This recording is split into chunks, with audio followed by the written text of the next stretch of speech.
You are not leading your organization. You are absorbing it.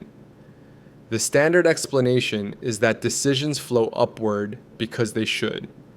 The organization is complex. The stakes are high.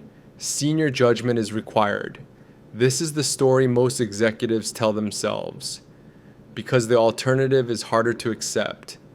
If the decisions landing on your desk don't actually require you, then the system is the problem, and you are the bottleneck you were hired to eliminate. Test it. Take the last 20 decisions that reached you, not the strategic ones, the operational ones, the vendor approvals, the scheduling conflicts, the customer exceptions, the budget lines under $10,000. Ask one question about each. Did this require my judgment or just my permission? For most executives, the honest answer is permission. The person who escalated knew the right answer. They escalated anyway, not because they lacked competence, because they lacked authority. No one ever told them the decision was theirs to make. This is not a people problem.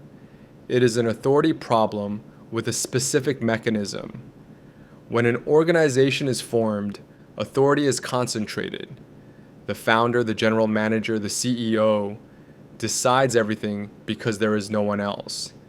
This is functional. The failure is the transition.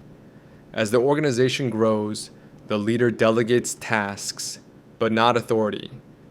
Handle this is not the same as you are authorized to decide this within this constraints without coming back to me. The task transfers. The decision right does not.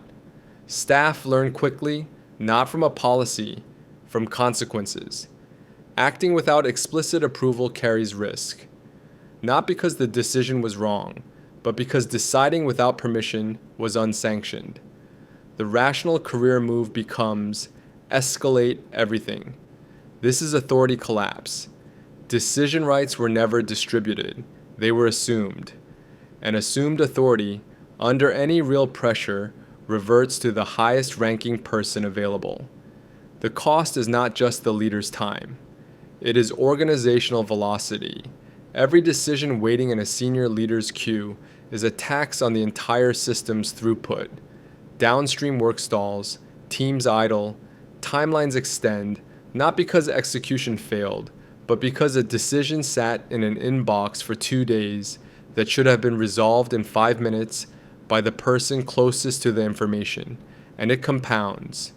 When a leader absorbs decisions that belong to their directors, the directors stop developing judgment. They stop weighing trade-offs because trade-offs are not their problem. They become people who wait for instructions, which confirms the leader's suspicion that the team cannot operate independently. So the leader takes on more. The team atrophies further. The leader in this system is not indispensable. They are load-bearing. That distinction matters. Indispensable means the organization needs your mind. Load-bearing means it needs your presence, because the architecture has no other path for decisions to travel. Most organizations have never explicitly defined who is authorized to decide what, not who is responsible, not who is accountable, who can act without asking, within defined constraints, and be supported for the outcome even when the outcome is imperfect. In the absence of that definition, authority becomes folklore.